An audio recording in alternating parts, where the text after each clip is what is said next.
Shri Devji Bhai Patel, general Bipin Rawat, chief of defence staff, air chief marshal RKS Bhadauria, chief of air staff, doctor G Satish Reddy, chairman DRDO, mister Sanjeev Mittal, financial adviser defence services, Israel aerospace के CEO mister Boaz Levy, air marshal mister Sandeep Singh, AOC in C, स्वयं mister BHVS Narayana Murthy, DG MSS Shri Jayant Patil, president SIDM Shri Siddharth Mishra, CMD BDL, Indian air force, DRDO एवं MOD के सभी अधिकारी वर्ग, industry leaders, media के हमारे मित्रों, देवियों एवं सज्जनों, आज medium range surface to air missile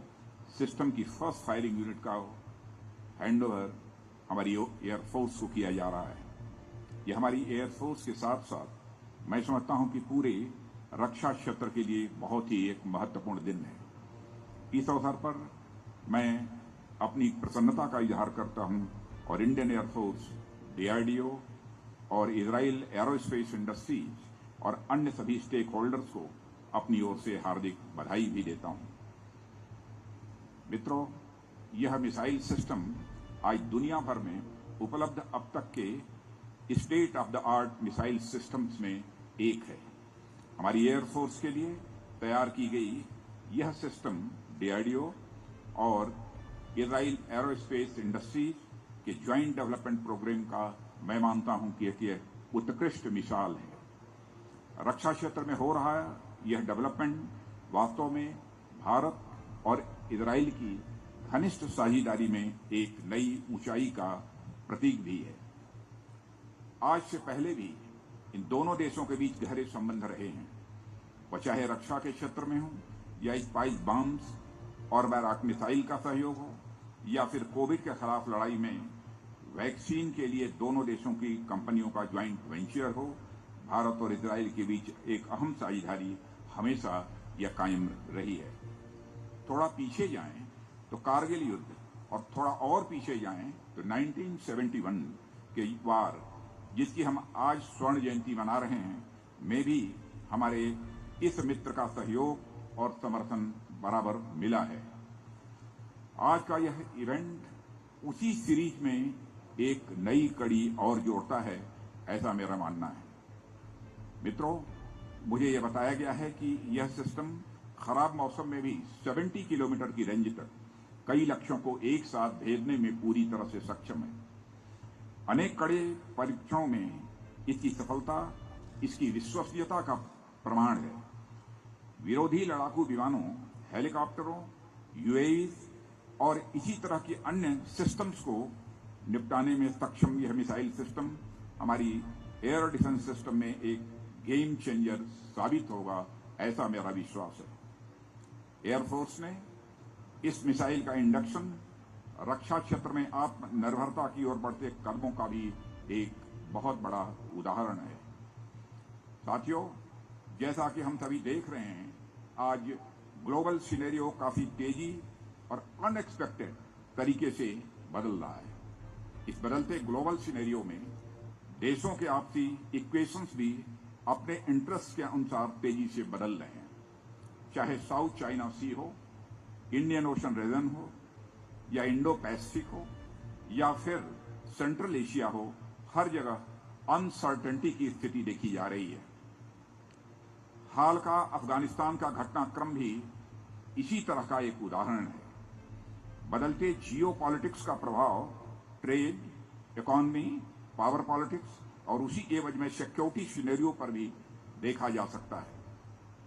ऐसी स्थिति में हमारी सुरक्षा की मजबूती और आत्मनिर्भरता एक उपलब्धि न होकर बल्कि हमारी एक जरूरत बन गई है।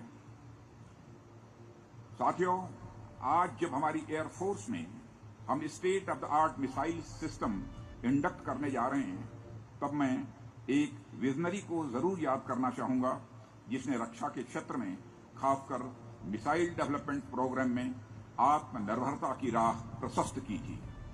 आज से लगभग 30 साल पहले श्री एपीजे अब्दुल कलाम ने देश में इंटीग्रेटेड मिसाइल डेवलपमेंट प्रोग्राम की शुरुआत की थी। इसकी कल्पना ऐसे समय में की गई थी जब हमारे वैज्ञानिकों को टेक्नोलॉजी के क्षेत्र में तमाम तरह के प्रतिबंधों का सामना करना पड़ता था।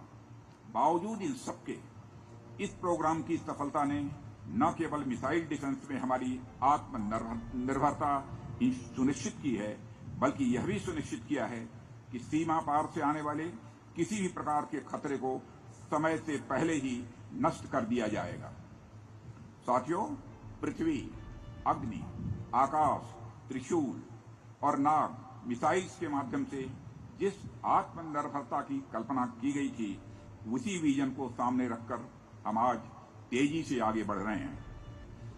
आज हमारा उद्देश्य मेक इन इंडिया से आगे स्वदेशी रिसर्च, डिजाइन और डेवलपमेंट के माध्यम से अपने टेक्नोलॉजिकल बेस को मजबूत करना, बल्कि उससे भी आगे मेक फॉर द वर्ल्ड है। साथियों, इस उद्देश्य की ओर हम टेक्नोलॉजी लीडर्स और पार्टनर नेशंस के घनिष्ठ सहयोग से तेजी से आगे बढ़ रहे हैं। एमआरसैम का डेवलपमेंट ऐसे ही सहयोगी प्रयासों का एक बहुत ही बेहतरीन प्रमाण है। इस प्रोजेक्ट ने न केवल सहयोगी कंपनियों और एजेंसियों की टेक्नोलॉजिकल क्षमता को बढ़ाया है, बल्कि एक ऐसा इकोसिस्टम भी डेवलप किया है जिससे कटिंग एज वेपन सिस्टम की हमारी क्षमता में भी निश्चित रूप से बढ़ोतरी होगी।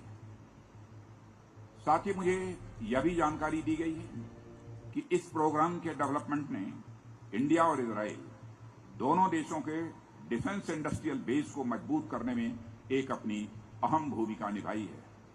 यह दोनों देशों के लिए एक विन विन सिचुएशन है। साथ ही मुझे बतलाया गया है कि इस दौरान देश में कई नई टेस्ट फैसिलिटीज और इंफ्रास्ट्रक्चर का भी निर्माण हुआ है। ये फैसिलिटीज आगे आने वाले समय में भी क्वालिटी प्रोडक्ट्स के उत्पादन में सहायक होंगी, ऐसा मेरा मानना है। इसके अलावा इस प्रोग्राम के लिए अनेक सब सिस्टम्स की मैन्युफैक्चरिंग इंडियन पब्लिक और प्राइवेट सेक्टर की कंपनियों द्वारा की जा रही है। यह अपने आप में दोनों सेक्टर की कंपनियों के बीच तालमेल का भी एक बहुत ही शानदार उदाहरण है। इस प्रोग्राम के माध्यम से देश में पहली बार मिसाइल और रडार सिस्टम की मैन्युफैक्चरिंग ऑफसेट पॉलिसी के माध्यम से की जा रही है। इस पॉलिसी के माध्यम से इंडियन इंडस्ट्री ने अपने इंफ्रास्ट्रक्चर और टेक्निकल स्किल्स में बढ़ोतरी की है। स्थिति यह है कि हमारी लोकल इंडस्ट्री डीआरडीओ और उसके साथ साथ विदेशों में भी प्रोडक्ट्स और सिस्टम्स की सप्लाई कर रहे हैं। यह कोई छोटी बात नहीं है। साथियों, कल्पना कीजिए, जहां हम कभी छोटी छोटी चीजों को विदेश से मंगाते थे, लंबे समय तक हमारे ऊपर नंबर 1 डिफेंस इंपोर्टर का जो है ठप्पा लगा रहा, आज हम विदेशों को सिस्टम्स, सब सिस्टम और प्लेटफॉर्म की हम सप्लाई कर रहे हैं। यह हम सभी के लिए गौरव की बात है। मित्रों, मुझे यह जानकर भी बहुत अच्छा लगा कि इस प्रोग्राम के डेवलपमेंट के दौरान 20,000 से अधिक का डायरेक्ट या इनडायरेक्ट एम्प्लॉयमेंट भी जनरेट हुआ है। क्योंकि यह अपने आप में एक state of the art program है, इसलिए इससे इंटरनेशनल स्टैंडर्ड वाले स्पेशलाइज्ड स्किल्स और ट्रेंड मैन पावर में भी बढ़ोतरी हुई है। यह बढ़ोतरी आगे भी जारी रहेगी, ऐसा मेरा विश्वास है। साथियों, जैसा कि मैंने अभी कहा, बदलते समय के साथ हमारी डिफेंस मॉडर्नाइजेशन भी हमारी प्रायोरिटी है। हम लगातार उस ओर आगे बढ़ रहे हैं। आपको ज्ञात होगा, कई ऐसे नीतिगत फैसले हाल के ही कुछ वर्षों में लिए गए हैं जो हमें लॉन्ग टर्म में न केवल मॉडर्नाइजेशन बल्कि आत्मनिर्भरता यानी सेल्फ रिलायंस की ओर ले जाते हैं। रक्षा मंत्रालय द्वारा जारी 209 आइटम्स की पॉजिटिव इंडिजिनाइजेशन लिस्ट इसी तरह की एक महत्वपूर्ण पहल है। इस लिस्ट में शामिल आइटम्स का उत्पादन अब अनिवार्य रूप से चरणबद्ध तरीके से हमारे देश में ही होगा। ऑर्डिनेंस सेक्रेटरी बोर्ड का कॉर्पोरेटाइजेशन भी इसी तरह का एक कदम है। इससे संस्थान की एफिशिएंसी और अकाउंटेबिलिटी को भी बढ़ाया जा सकेगा। साथियों, फॉरेन डायरेक्ट इन्वेस्टमेंट की लिमिट भी ऑटोमेटिक रूप से बढ़ाकर अब 74% कर दी गई है और यह फॉरेन प्लेयर्स को हमारे देश में इन्वेस्ट करने के लिए स्वाभाविक रूप से अट्रैक्ट करेगा।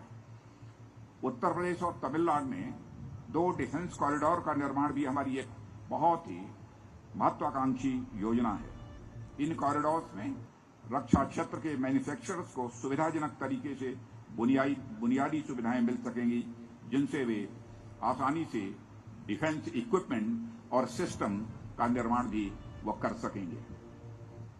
साथियों, डीआरडीओ द्वारा निजी क्षेत्रों को निःशुल्क टेक्नोलॉजी का ट्रांसफर भी एक ऐसा कदम है जिससे निजी क्षेत्र में अब डिफेंस मैन्युफैक्चरिंग के क्षेत्र में हम आगे आए हैं। सुधारों की, रिफॉर्म्स की यह लिस्ट बहुत लंबी है, जिसे गिनाने में भी बहुत वक्त लगेगा। कहने का मतलब मेरा बस इतना है कि हम हर वह प्रयास कर रहे हैं जो हमारे डिफेंस सेक्टर को अपने पैरों पर मजबूती से खड़ा कर सके।